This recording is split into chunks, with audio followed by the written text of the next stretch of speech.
inilah indahnya Indonesia. Lo mau jual apapun ada segmen market yang cukup besar. Setuju. Mau jual barang yang murah, menengah, apapun. Dari handphone yang 3 juta rupiah sampai iPhone. The market is so huge. Yes. The market is huge. Ya, jadi sekarang Indonesia tidak kekurangan orang yang punya daya beli. Cuma kekurangan orang sales yang punya mental jual barang mahal. Mental. Karena orang sales itu berpatokan dengan diri sendiri. Kemampuan daya beli sendiri. Buset, 37 miliar buat apartemen. Gua nggak pernah ketemu orang yang mau beli. Kalau gua pun nggak bakal beli. Jadi mindsetnya begini, gimana dia bisa push? Gimana dia bisa sell? Dia sendiri ada nolak. Smart Business. Halo Smart Listeners, podcast Smart Business kembali lagi bersama dengan Anda. Dan hari ini kita akan coba jawab pertanyaan-pertanyaan Anda dalam hati ya. Karena para sales team itu kadang-kadang membuat satu pertanyaan besar, aduh nggak bakal mungkin bisa ngejual. Ini harganya tinggi banget. Kalaupun ada yang beli, ya pasti expat, pasti sultan, pasti orang-orang yang kayaknya duitnya itu tidak berseri. Tapi nggak juga loh. Bersama dengan Mr. James Kui, kita akan coba belajar tentang bagaimana sih menjual lebih dengan harga yang tinggi. Pak James, apa kabar? Baik sekali, Daryl. Hai Smart Listeners, senang kita jumpa lagi. Gimana Pak James, harga mahal kok bisa ngejual? Itu kan triknya nggak gampang sebetulnya Pak James. Saya pernah diundang seminar oleh satu apartemen ya, di Jakarta Selatan. Apartemen itu eksklusif banget. Apartemen 4 bedroom ya, 4 bedroom ya. Apartemen adalah apartemen, betul ya. 4 bedroom. Harganya 37 miliar. Wow. Dia ada 2 bedroom, 3 bedroom, 4 bedroom. 3 bedroomnya kalau nggak salah 18 miliar. 2 bedroomnya 20-an miliar. 3 bedroom yang tadi itu 30-an miliar. Antara 3 tipe itu, best sellernya 3 bedroom. Yang 30-an miliar itu. Oh, Oke.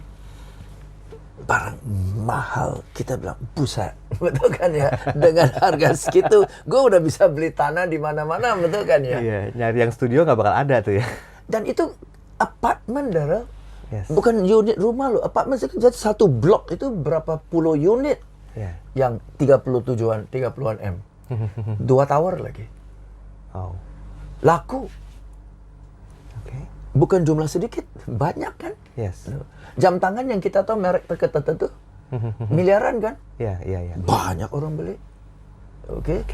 Maserati, Ferrari, banyak orang beli sampai Indan.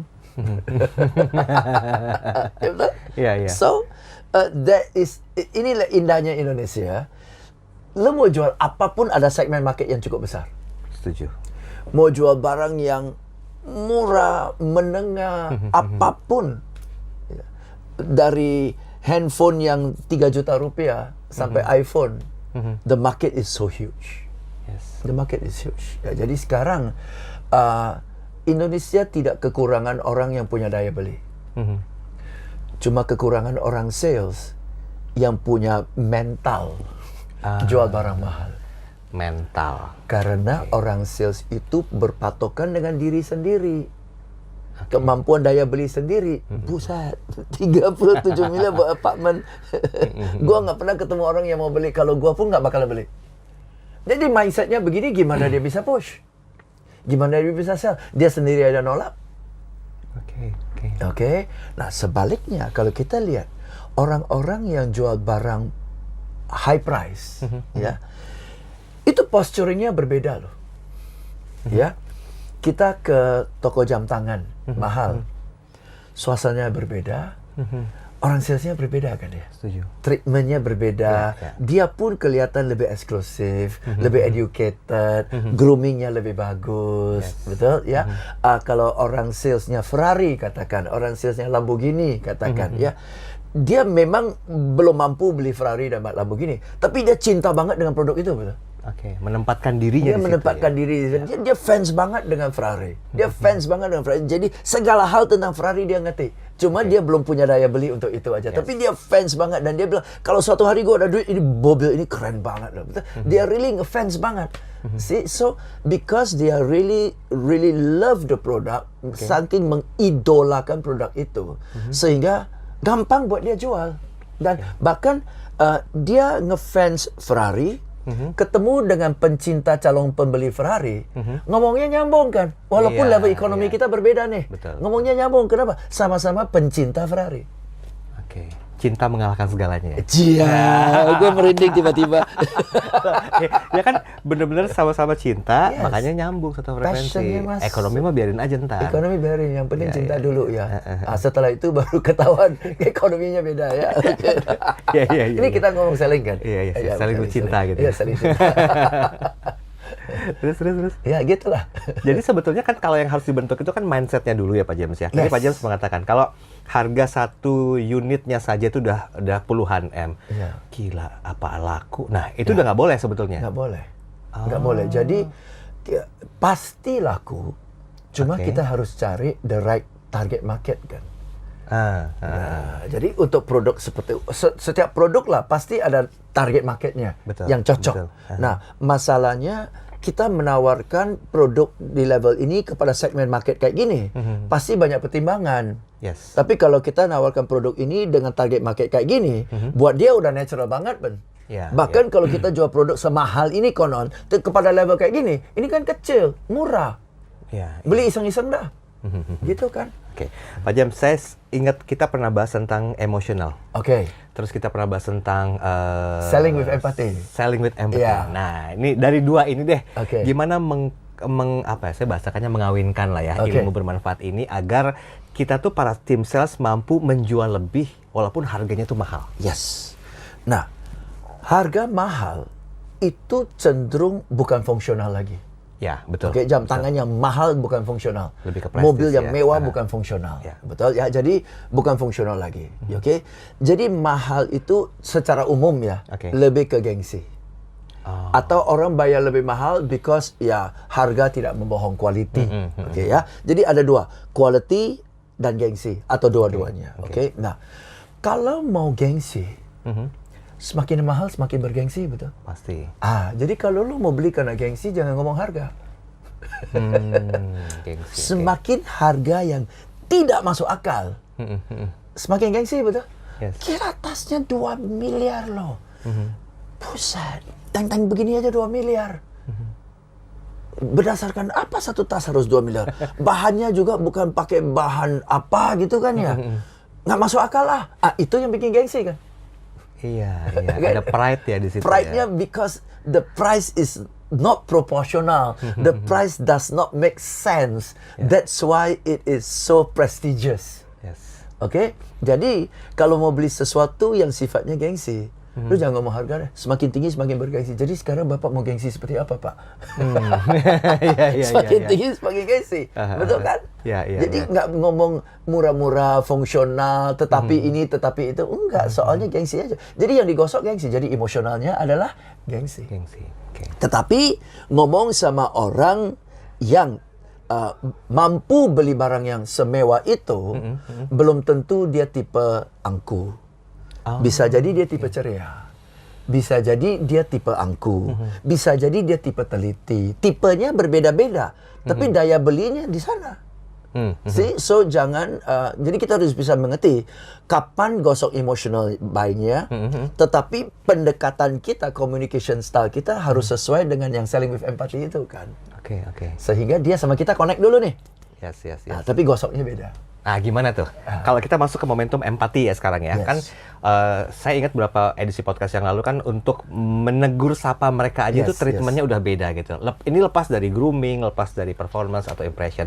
Apa yang mungkin para sales team harus lakukan agar bisa more selling with high price dengan memanfaatkan momentum empati ini? Oke, katakan Daryl masuk dan saya lihat Anda adalah tipe yang power yang kemarin yang kita bahas ya. Selamat siang Pak Daryl. Silakan Pak, santai-santai lihat-lihat aja. Oke. Ya. Salah satu poin ya yang kita menyimpang sedikit ya. Banyak orang sales, tamu masuk ke toko. Oke. Selamat pagi Pak, Anda bisa saya bantu? Betul? Ya. Dan itu dari 10 kali ditanya, 9 pelanggan akan bilang, enggak lah, lihat-lihat dulu. Enggak. Betul ya? Jadi, you buka suara, respons pertama dari pelanggan adalah enggak. Oke? Daripada you tahu dari 10 orang yang ditanya, 9 akan bilang enggak. Ngapain tanya lagi? Mesti mendingan, selamat pagi Pak Daryl. Lagi lihat-lihat Pak, silakan lihat-lihat Pak. Enggak usah ditolak lagi kan? Pasti orang lihat-lihat kok, nggak lihat-lihat ngapain dia masuk, betul kan ya? Yes. Ya kan, so nggak usah tanya lagi. Pak Daryl, silakan Pak, lagi lihat-lihat, silakan lihat-lihat dulu. Nanti kalau Pak Daryl berkenan terhadap sesuatu, kasih tahu saya. So Pak Daryl lebih suka lihat-lihat sendiri atau saya temanin Pak supaya mempermudahkan Bapak tanya sesuatu. Boleh ikut aja, saya mau tanya sesuatu. By the way, saya mau cari jam tangan ini ada nggak? Oke. Dan saya lihat jam tangannya, oke ya. Pak Daryl beli buat diri sendiri Pak? Atau beri sebagai hadiah? Nggak buat diri sendiri. Oh ya, oke. Silakan Pak, what do you have in mind? Ya, very formal kan ya? Karena your status ya? Ya. Nah, masuk lagi. Ini ceria nih. Halo, selamat siang Pak. Senang sekali jumpa Pak. Welcome Pak. Ya, silakan lagi lihat Pak. Silakan welcome lihat Pak. Okay. Jadi Bapak lebih senang jalan sendiri atau mau saya temanin sambil ngobrol-ngobrol? Silakan Pak. Which do you prefer? Gesturnya beda. Gesture beda, ekspresi beda. Selamat siang Bu Rina. Apa kabar Bu? Ibu lagi lihat-lihat sesuatu atau mencari sesuatu Bu? Silakan Bu, santai aja. Kalau perlu penjelasan, saya siap menjelaskan serinci-rincinya Bu. Dan kebetulan semua produk kami ada garansi 5 tahun Bu. Jadi tenang aja Bu. Udah memberikan janji tuh ya? Dia kan cari kepastian. Tenang, beresah. Dapat dulu ya feel-nya ya. Keren. Tapi gini Pak James, PR-nya adalah begini. Kan kalau untuk sekali beli aja mungkin dengan momentum itu kena gitu ya. Nah, PR berikutnya adalah tentang repeat ordernya. Right. Nah, gimana nih caranya nih kalau memaksimalkan dengan harga yang mahal, berharap mereka repeat order atau paling tidak memaksimalkan momentum itu sebagai word of marketing di luar. Ngomong, gue beli di sini gila keren banget. Mana yang perlu diurutkan? Apakah servisnya dulu? Kemudian juga menguasai tentang emosional, empathy, atau kualitas produk? Service dan expected action dari customer sangat tergantung personality-nya. Oke? Ya. Now, dan cara pendekatannya berbeda. Contoh ya, Pak Daryl adalah yang power. Pak Daryl, saya telepon Bapak, Pak, karena I just want to let you know, model yang paling baru akan tiba 2 minggu lagi Pak. Dan ini saya tidak sampaikan ke setiap orang, hanya kepada pelanggan-pelanggan saya yang sangat eksklusif. Dan Pak Daryl termasuk yang eksklusif Pak. Maka saya sampaikan ke Bapak. Nah, dia rasa dihormati, betul? Betul. Ya, saya telepon lagi. Halo Pak Rudi, apa kabar Pak? Ya Pak, yes Pak, just to let you know ya Pak, 2 minggu lagi model yang paling baru akan tiba, ya. Dan ini saya hanya kasih tahu kepada pelanggan-pelanggan yang kami rasa sangat dekat, sangat akrab dengan kami Pak. Dan Pak Rudi termasuk yang customer yang very close to us lah Pak. Maka I'm letting you know. See, satu because you are exclusive, we respect you. Satu because we are very close. Ibu Rina, selamat siang Bu. Saya mau kasih tahu Ibu bahwa stok baru jam tangan kami akan tiba 2 minggu lagi, ya.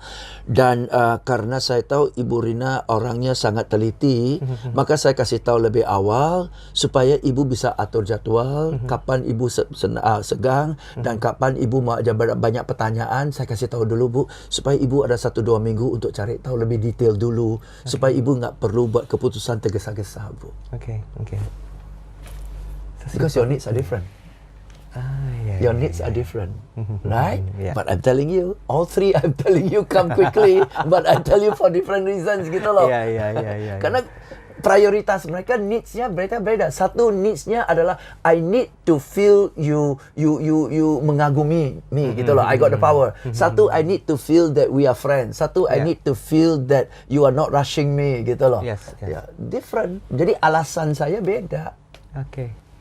Sebenarnya memahami psikologis dari customer Anda itu sangat penting ya. Dan beberapa edisi pernah kita bahas tentang keterkaitan antara tema-tema podcast Smart Business kita. Tentang emosional bagaimana, tentang empati bagaimana, sehingga berujung terhadap service yang Anda berikan dan treatment yang Anda berikan. Sehingga seberapapun mahalnya harga sebuah produk, kalau Anda mampu menggrab psikologis dari customer Anda dan Anda bisa menempatkan diri Anda di posisi sebagai orang yang berada di saat itu atau di posisi dia, otomatis more produk akan terus dibelinya. Terima kasih semuanya sudah bergabung bersama kami. Nantikan podcast Smart Business berikutnya bersama dengan Mr. James Gui.